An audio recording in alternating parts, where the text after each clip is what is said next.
जब से मैंने 2 डिजिट का स्क्वायर निकालने की शॉर्ट ट्रिक दी है, बहुत सारे कमेंट्स और मैसेजेस आए कि अर्पित सर क्या क्यूब निकालने का 2 डिजिट का कोई शॉर्ट ट्रिक है? तो बिल्कुल है। चलिए मैं एक एग्जांपल लेता हूं जी। जैसे सपोज करिए मुझे 42 का क्यूब निकालना है, तो कैसे निकलेगा जी, ध्यान से सुनना।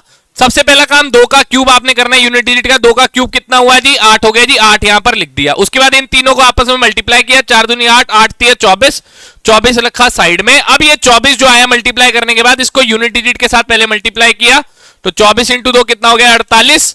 ठीक है जी। अब ये 4 करना है कैरी और यूनिट डिजिट ही लिखना है, तो यहां पर भी 8 ही लिखूंगा जी।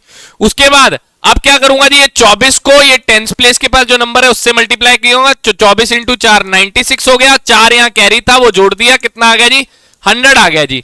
अब यूनिट डिजिट लिखना है जी, 10 कैरी हो गया, 0 लिख दिया जी। अब लास्ट स्टेप 4 का क्यूब कितना हुआ जी, 64, 64 में ये कैरी जोड़ा 10, 74, तो 74088 इज द करेक्ट आंसर। ऐसी अगर मैंने बच्चे आपसे पूछा जी 53 का क्यूब क्या होगा जी, तो वो भी देखिए जरा फटाफट से। 53 का क्यूब निकालना है, तो 3 का क्यूब किया 27, तो यहां पे यूनिट डिजिट लिखना है, 2 हो गया जी कैरी साइड में।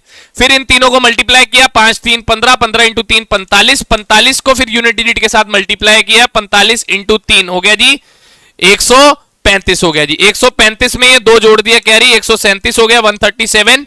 अब यूनिट डिजिट लिखना है, 13 हटा दिया जी, 7 लिख दूंगा तो यहां पर। ठीक है जी, 13 कैरीड हो गया। अब ये 45 को 5 के साथ मल्टीप्लाई करोगे, कितना आ जाएगा जी, 225 आ जाएगा। और यहां पर 13 आपका कैरी था, तो 13 मैंने जोड़ दिया, कितना आया जी, 238 आ गया जी।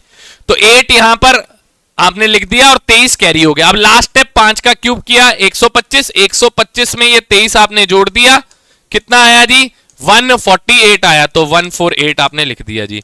तो ये आपका 53 का क्यूब हो गया। अब आप मुझे कमेंट सेक्शन के अंदर बताएंगे जी 72 का क्यूब क्या होगा। अगर ट्रिक अच्छी लगी हो तो लाइक जरूर करना, चैनल पे नए आए थे तो हमें जरूर फॉलो करना और सब्सक्राइब करना। मिलते हैं आपसे नेक्स्ट सेशन में। जय हिंद।